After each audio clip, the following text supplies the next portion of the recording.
شروع اللہ کے نام سے جو بڑا مہربان اور نہایت رحم کرنے والا ہے۔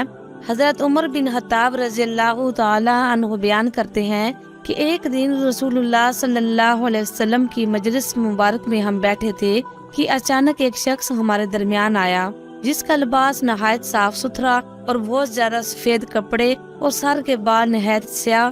اس شخص پر نہ تو سفر کی کوئی علامت تھی اور نہ ہم میں سے کوئی اس شخص کو پہچانتا تھا۔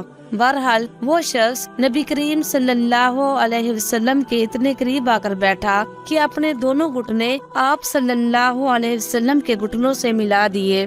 پھر اس نے اپنے دونوں ہاتھ اپنے دونوں رانوں پر رکھ لیے۔ اس کے بعد اس طرح عرض کیا، اے محمد، مجھ کو اسلام کی حقیقت کے بارے میں بتائیے۔ آپ صلی اللہ علیہ وسلم نے فرمایا، اسلام یہ ہے کہ تم اس بات کی گواہی دو کہ اللہ کے سوا کوئی معبود نہیں، اور یہ کہ محمد اللہ کے رسول ہے، اور نماز قائم کرو اور زکوٰۃ ادا کرو اور رمضان کے روزے رکھو، اور اگر تم کو بیت اللہ تک پہنچنے کی طاقت ہو تو حج کرو۔ مسافر نے فرمایا، آپ صلی اللہ علیہ وسلم نے سچ فرمایا۔ حضرت عمر رضی اللہ تعالی عنہ فرماتے ہیں کہ اس پر ہمیں تعجب ہوا، یہ شخص آپ صلی اللہ علیہ وسلم سے سوال بھی کرتا ہے اور پھر جواب کی تصدیق بھی کرتا ہے۔ پھر اس شخص نے پوچھا، اے محمد، ایمان کی حقیقت کے بارے میں بتائیے۔ آپ صلی اللہ علیہ وسلم نے فرمایا، تم اللہ پر ایمان لاؤ، اس کے فرشتوں پر، اس کی کتابوں پر اور اس کے رسولوں پر اور قیامت کے دن پر۔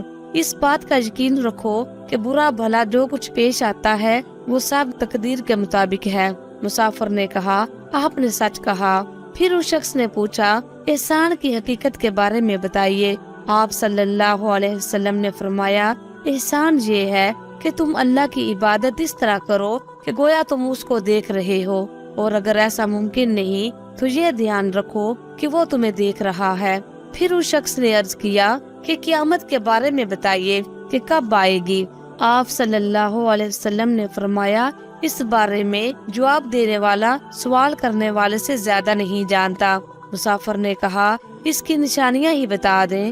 آپ صلی اللہ علیہ وسلم نے فرمایا، لونڈی اپنی مالکن کو جنے گی اور ننگے پیر ننگے بدن فقیر بکریاں چرانے والے عالی شان عمارت بنانے والے میں ایک دوسرے پر فخر کریں گے۔